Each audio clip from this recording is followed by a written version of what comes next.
A very good evening to all of you. I myself Rohit and I am going to present Molecular Basis of Inheritance lecture 2. Students, in previous lecture we study about nucleic acid, its history and the base of DNA nucleic acid nucleotide. In this nucleotide we study about ribose sugar, nucleic base and phosphate group and how they form bond and how they form a nucleotide and what is nucleoside. Okay, now this is our lecture 2 and this lecture is based on how this nucleotide form DNA. In previous lecture we told about that the nucleotide is act as brick to form a DNA, is the unit that repeated again and again and to form a DNA. And in this lecture we study about how this nucleotide attach with each other and how they form DNA and what is the history of DNA and who discovered DNA and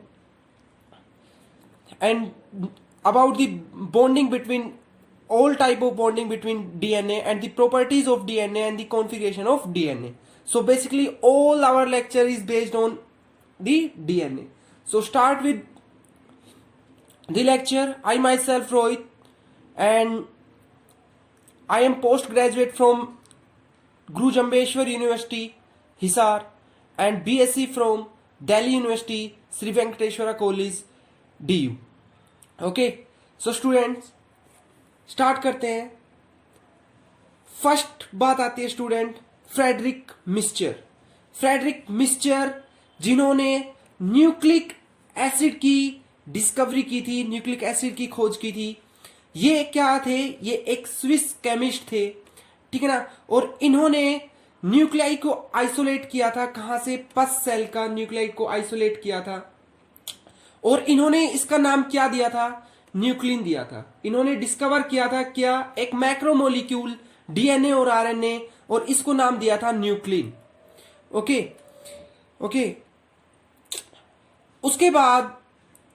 उसके बाद इन्होंने क्या कहा कि वो किस compound के चीज से बना होता है? फॉस्फोरस से बना हुआ होता है.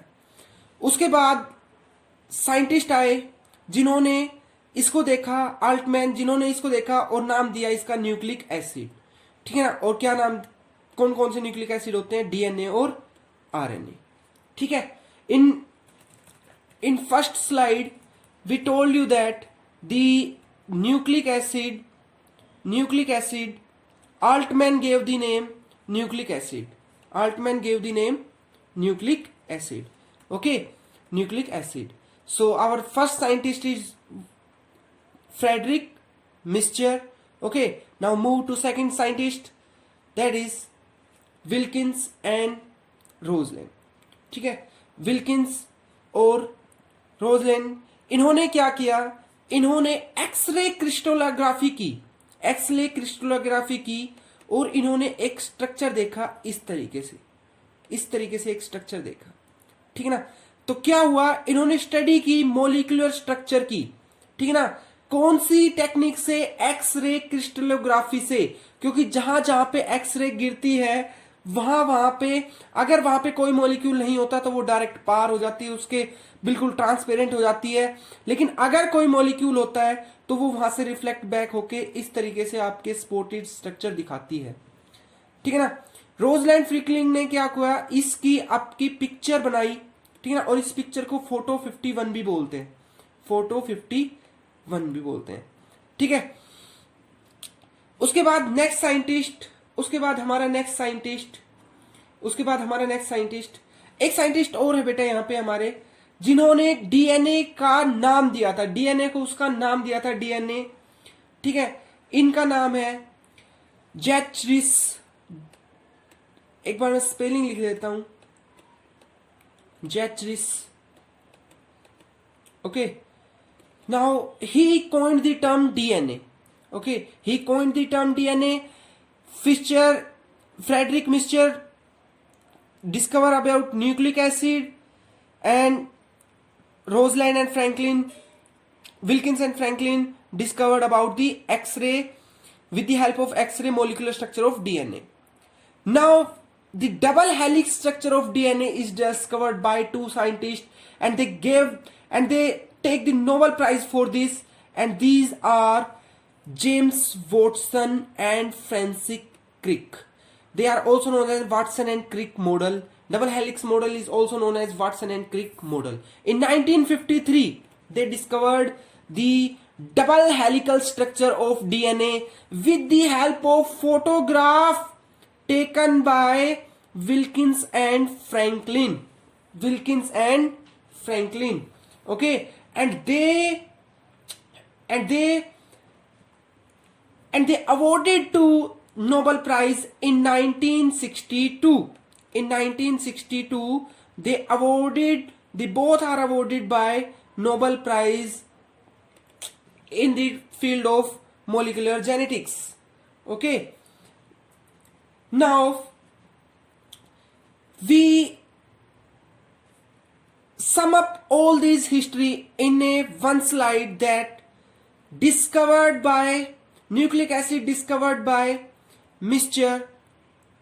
Frederick Mr. term given by Jeffries. Okay, DNA is composition of 4 bases, nitrogen bases, adenine, thymine, guanosine, cytosine. Wilkins and Franklin studied DNA molecule with the help of X-ray crystallography, and Watson and Crick proposed the double helix structure of DNA. In 1962, they awarded by Nobel Prizes. Okay, now after that we discuss about how DNA form, what is the basic component, and in previous lecture we earlier studied that how a single unit nucleotide form, and in this lecture we study that these nucleotides repeat again and again and form a DNA double helix structure. So all the chemical reactions, all the chemical bonding we discuss in this lecture. Okay, बेटा आप लोगों को सिर्फ अगर आपने ये नहीं देखा है कि न्यूक्लिक जो एसिड है, जो न्यूक्लियोटाइड है, वो किस तरीके से बनता है, तो आप लोग उसको आप प्रीवियस लेक्चर में पहले देख के आओ, उसके बाद आप देखना कि डीएनए कैसे बनता है.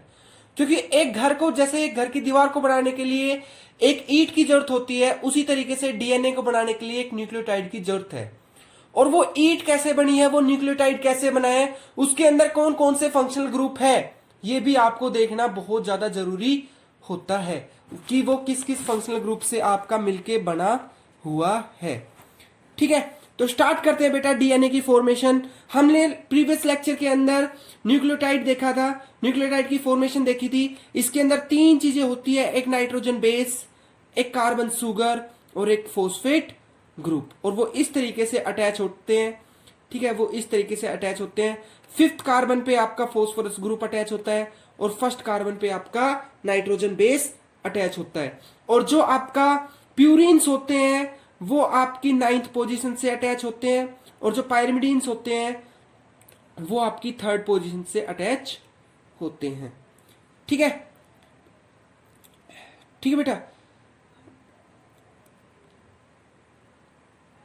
ठीक है, स्टार्ट करते हैं. स्टार्ट करते हैं. देखो हमने क्या किया, हमारे पास हमने 2 न्यूक्लियोटाइड ले लिए. एक न्यूक्लियोटाइड ये लिया. ठीक है, अभी आपको शायद अभी तक आपको ये तो पता होगा कि डीएनए के पास 2 स्ट्रैंड होते हैं. ठीक है, अभी मैं एक स्ट्रैंड को बनाता हूं. ठीक है, एक स्ट्रैंड में किस तरीके से फॉर्मेशन होती है. देखो, एक हमारे पास न्यूक्लियोटाइड ये है और एक हमारे पास न्यूक्लियोटाइड ये है. ठीक है, इसका जो फॉस्फोरस ग्रुप होता है बेटा, इसका जो फॉस्फोरस ग्रुप होता है उसका OH और 3rd कार्बन की सुगर का OH आपका बॉन्ड बनाते हैं. और जब ये OH और OH के बीच में बेटा बॉन्डिंग होती है, जब OH और OH के बीच में बेटा बॉन्डिंग होती है, तो यहां से H2O बाहर निकल जाता है. H2O यहां से बाहर निकल जाता है और बचता क्या है, इनके बीच में इस तरीके से ईस्टर बॉन्ड बन जाता है. ठीक है, इस तरीके से बेटा ईस्टर बॉन्ड बन जाता है. ये देखो, ये आपका ईस्टर बॉन्ड बन गया. ठीक है, और एक आपका पहले ही ईस्टर बॉन्ड था किसके साथ, आपकी सुगर के साथ. ठीक है, अभी मैं सिर्फ एक स्ट्रैंड की बात कर रहा हूं, डीएनए का एक स्ट्रैंड लिया है ये.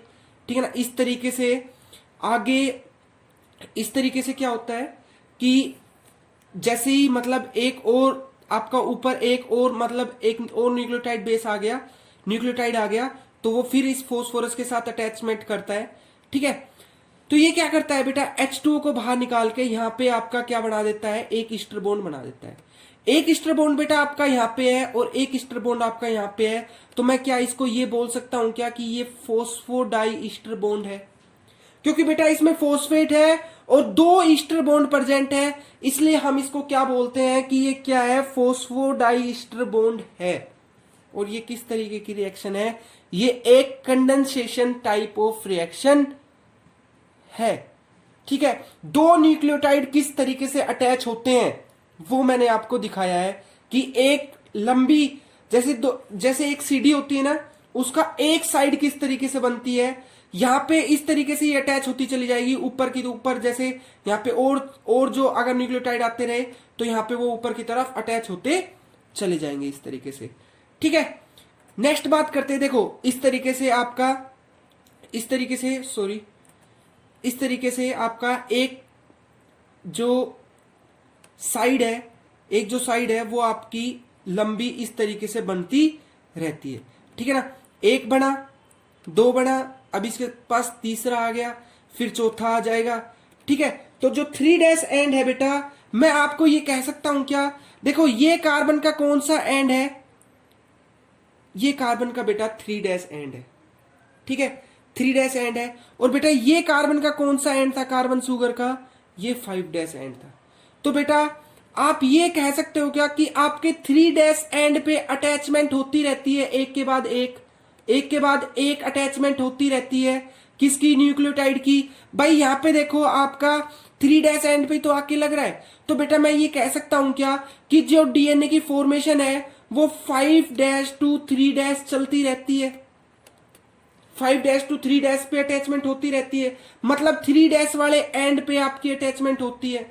आप मुझे ये बताओ कि आपको 3' एंड का पता चला या नहीं चला, कि जैसे मान लो एक आपकी राइबोज शुगर है, डीऑक्सी राइबोज शुगर है, तो जो ये वाला कार्बन है ये तो आपका 5' एंड है, और जो ये वाला कार्बन है ये आपका 3' एंड है, जहां पे ये OH अटैच है। ठीक है ना, जहां पे ये OH आपका अटैच है ये आपका 3' एंड है, और ये जो फोस्फोरस वाला है ये 5' एंड अटैच है। और बेटा जोन सा भी, अब मैं ये कह सकता हूं ना कि ये वाला फ्री एंड है, तो मैं इसको क्या बोलूंगा कि ये मेरा 5' एंड है, और मैं इस साइड को मैं क्या बोलूंगा, ये मेरा 3' एंड है, क्योंकि यहां पे मेरी 3' आपकी प्लेस खाली है और ऊपर की साइड आपकी 5' प्लेस आपकी खाली है। हुई ये बात या नहीं हुई? तो बेटा 5' और 3' 2 तरीके के एंड बनते हैं, और 3' एंड पे आपका कोई अगर एक और न्यूक्लियोटाइड आके जुड़ना चाहता है तो वो 3' एंड पे आके जुड़ना चाहता है, क्योंकि 3' एंड के पास क्या है बेटा, आपका OH ग्रुप प्रेजेंट है। 3' एंड के पास आपका OH ग्रुप प्रेजेंट है, ये आपका कंडेंसेशन रिएक्शन करने के लिए तैयार है, इसलिए 3' एंड पे आपकी अटैचमेंट होती है। उसके बाद बेटा बात करते हैं कि एक साइड स्टैंड बना दी, दूसरी साइड भी स्टैंड आपकी इसी तरीके से बन जाएगी। अब बात होती है कि बेटा देखो इनके बीच में, जैसे CD के बीच में जो ये होती है ना, ठीक है, उसी तरीके से डीएनए के बीच में बेटा बॉन्डिंग होती है इस तरीके से। अब डीएनए के बीच में बेसिक बॉन्डिंग कैसे होती है, जो इनके बेस होते हैं ना, न्यूक्लिक बेस, वो इनके बीच में बेटा बॉन्डिंग करवाते हैं। ठीक है ना, वो दो आपकी जो आपकी 2 साइड है ना, उनके बीच में बेटा बॉन्डिंग कौन कराते हैं, बेस कराते हैं। और बेटा एक चीज ध्यान रखनी है कि देखो ये जो बेस जो अटैच होते हैं ना, ये हमेशा आपके राइट साइड में अटैच होते हैं, हमेशा जो आपकी शुगर होती है ना, इसके राइट साइड में अटैच होते हैं। इसलिए बेटा अगर आपको दूसरा एंड अटैच करना है तो बेटा आपको देखो, आपको ये जो आपकी स्ट्रैंड है इसको आपको उल्टा करना पड़ेगा, क्योंकि बेटा आपको पता है बेस आपका हमेशा राइट साइड ही रहेगा। ठीक है ना, बेस हमेशा आपका राइट साइड ही रहेगा। ठीक है भाई, जैसे मान लो एक पर्सन ये है, ठीक है ना, इसका राइट हैंड ये है, ठीक है, और एक पर्सन ये है, इसका राइट हैंड ये है। ठीक है। अगर मैं इसका राइट हैंड और इसका राइट हैंड को मिलाना चाहता हूं तो मैं क्या करके मिलाऊंगा कि सर मैं इसको इस तरीके से पलट दूं कि इसका राइट हैंड इस साइड आ जाए, ठीक है ना, इसका राइट हैंड इस साइड आ जाए, तब ये दोनों क्या कर सकते हैं, आपस में बॉन्डिंग कर सकते हैं। यही सेम केस होता है बेटा किसके अंदर, यही सेम केस होता है बेटा डीएनए के अंदर। एक स्ट्रैंड आपकी सीधी चल रही है, 5' to 3' चल रही है, अगर दूसरे को बॉन्डिंग करनी है तो बेटा उसको अपना हाथ चेंज करना पड़ेगा, 5' to 3' लेके आना पड़ेगा, जब उनके जो बेस है बेटा, जब उनके जो बेस है उनके बीच में बॉन्डिंग होती है। इस तरीके से बेटा हमारे जो डीएनए होता है बेटा वो इस तरीके से आपका उल्टी तरफ मतलब एंटी पैरेलल चलता है। एक कैरेक्टरिस्टिक बेटा हमने फाइंड कर ली कि हमारे जो दोनों स्ट्रैंड है वो आपस में क्या कैसे होते हैं, एंटी पैरेलल होते हैं। और मैंने आपको बताया कि एंटी पैरेलल क्यों है, ठीक है, एंटी पैरेलल क्यों है, ठीक है। अब बात करते हैं बेटा किसकी, कि ये जो बेस है ना, ये जो बेस है, ये दोनों बीच में जो आपके जो दो बेस है इनके बीच में किस तरीके की बॉन्डिंग प्रेजेंट होती है। तो बेटा ये देखो आप, ये देखो आपका,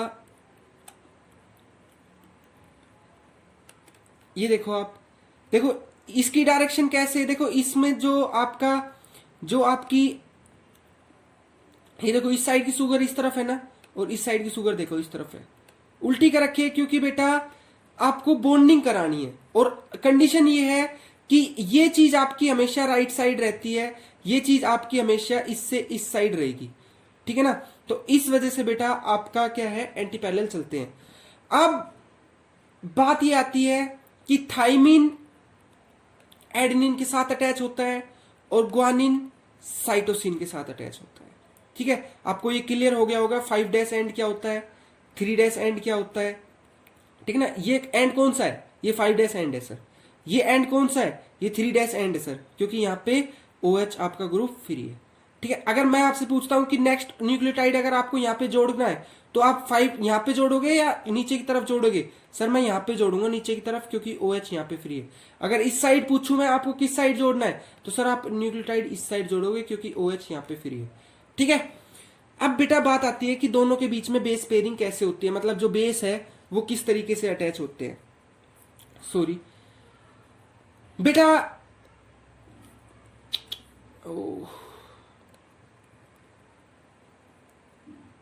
जो आपके न्यूक्लियो जो आपके बेस होते हैं, जो आपके बेस होते हैं वो बेसिकली एडेनिन किसके साथ बेस बॉन्डिंग करता है, थाइमिन के साथ, ठीक है। इसका तो जो 9th कार्बन होता है एडेनिन का, कोई भी आपका प्यूरिन का जो 9th कार्बन होता है वो आपका राइबोज शुगर के साथ अटैच होता है, ठीक है ना, वो आपका राइबोज शुगर के साथ अटैच होता है।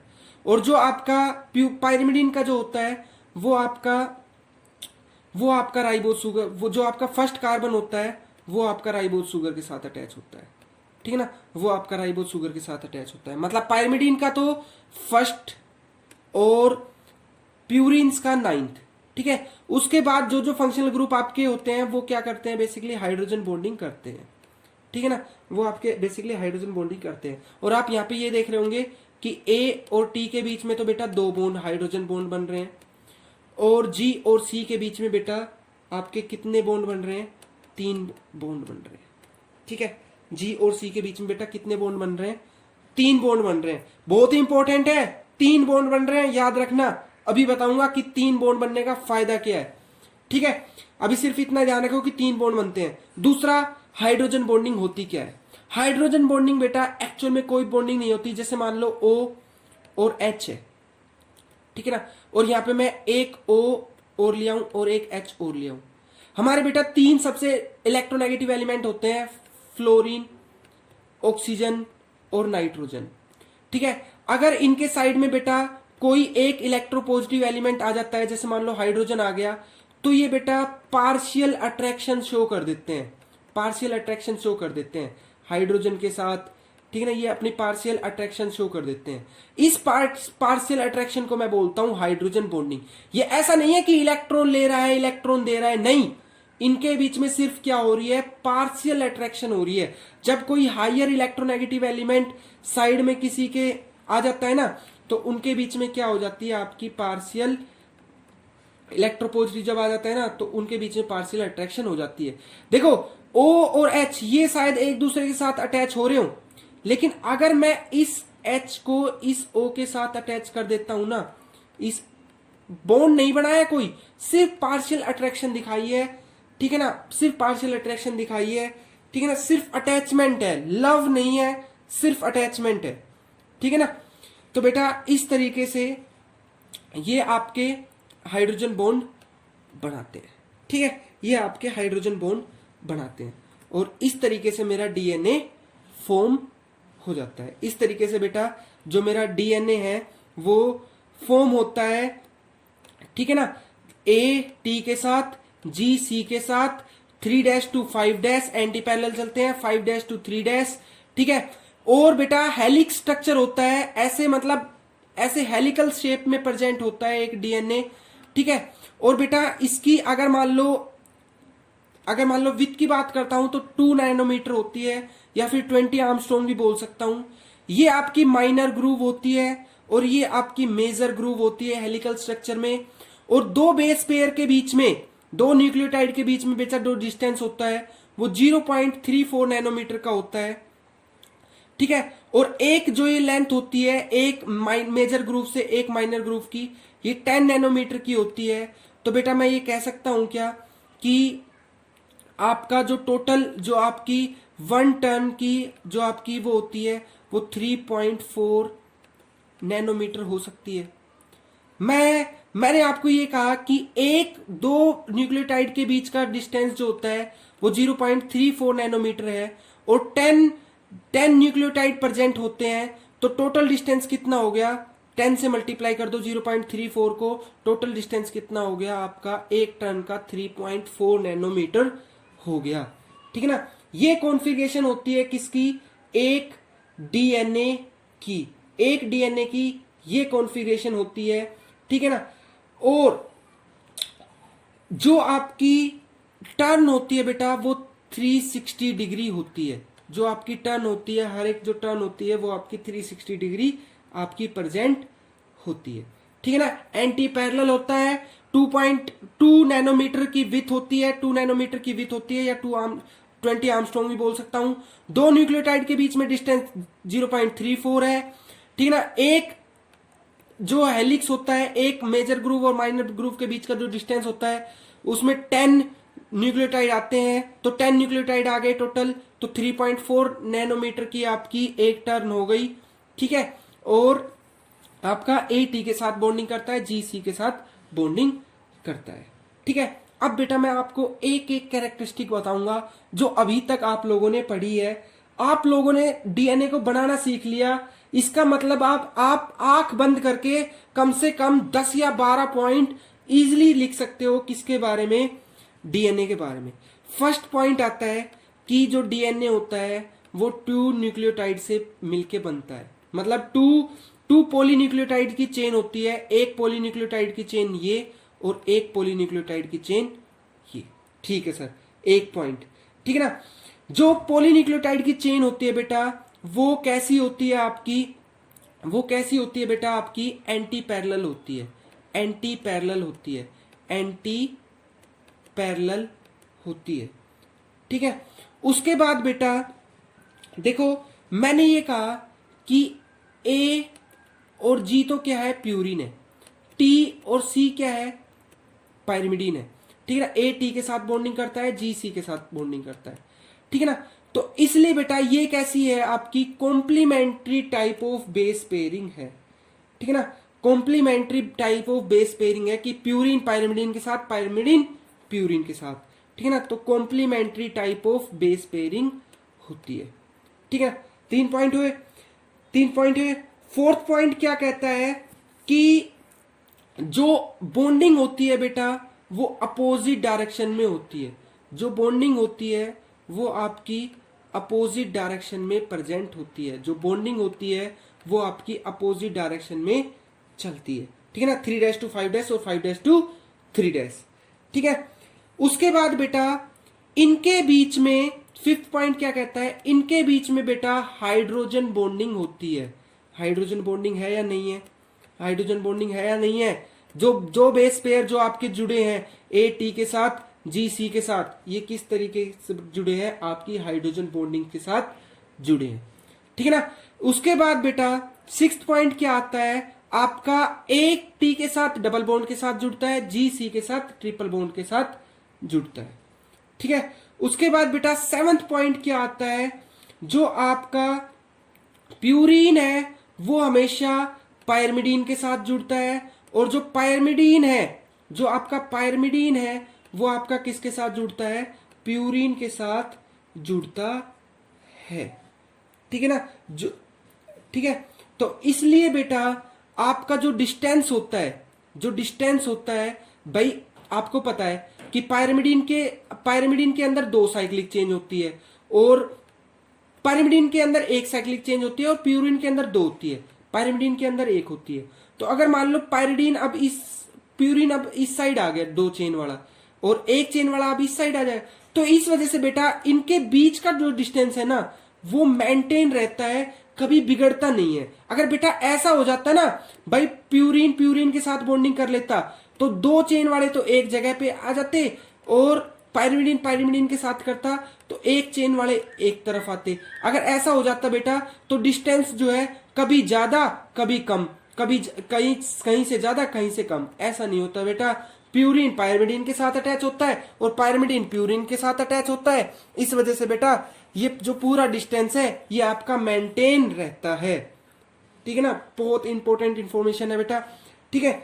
उसके बाद बेटा मैं ये कह सकता हूं क्या कि जितने प्यूरिन होते हैं उतने ही पायरिमिडीन होते हैं, जितने प्यूरिन प्रेजेंट होंगे उतने ही पायरिमिडीन प्रेजेंट होंगे, क्योंकि जहां जहां प्यूरिन आएगा वहां वहां पायरिमिडीन आएगा, ठीक है ना।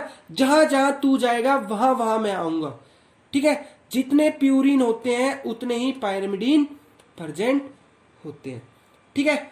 उसके बाद बेटा बात करते हैं कि जो ट्रिपल बॉन्ड होता है, मैंने आपको बताया था ना कि ट्रिपल बॉन्ड याद रखना, जो ट्रिपल बॉन्ड होता है ना बेटा वो स्ट्रेंथ प्रोवाइड करता है डीएनए को, क्योंकि ट्रिपल बॉन्ड आपका मजबूत होता है किससे, ट्रिपल बॉन्ड बेटा आपका मजबूत होता है डबल बॉन्ड से, और ये क्या करता है बेटा, इसकी वजह से इसका हाई मेल्टिंग पॉइंट हो जाता है, ठीक है ना। और बेटा ये पिघलता नहीं है, ठीक है ना, आपका हीट में पिघलता नहीं है। दूसरा बेटा ये जो यूवी लाइट है ये आपकी कितने पे अब्जॉर्ब करता है, 2600 आर्मस्ट्रॉन्ग की ये वेवलेंथ की आपकी क्या करता है, यूवी लाइट को अब्जॉर्ब करता है, ठीक है ना, ठीक है। और बेटा अगर मैं इसके टेम्परेचर को 90 डिग्री सेल्सियस रख देता हूं तब जाके आपका जो ये ट्रिपल बॉन्ड है ये टूटने लगता है। तो अगर मान लो आपको डीनेचुरेशन करवानी है, ब्रेक डाउन करवाना है, डीएनए के हाइड्रोजन बॉन्ड को तोड़ना है, तो बेटा आपको 90 डिग्री से ज्यादा टेम्परेचर रखना पड़ेगा, ठीक है, ठीक है बेटा। तो देखो हमने कितने पॉइंट कर लिए अभी तक, सिर्फ अगर हमें डीएनए का स्ट्रक्चर बनाना आ गया ना तो हम ये पॉइंट चुटकियों में कर देंगे बेटा, ठीक है। नेक्स्ट बेटा एक साइंटिस्ट आए थे चारगाफ, हमने इनिशियल चैप्टर में करवाया था कि चारगाफ कौन था। तो बेटा आप खुद ही सोचो, जहां जहां ए आता है वहां वहां टी आता है, ठीक है ना, और जहां जहां जी आता है वहां वहां सी आता है।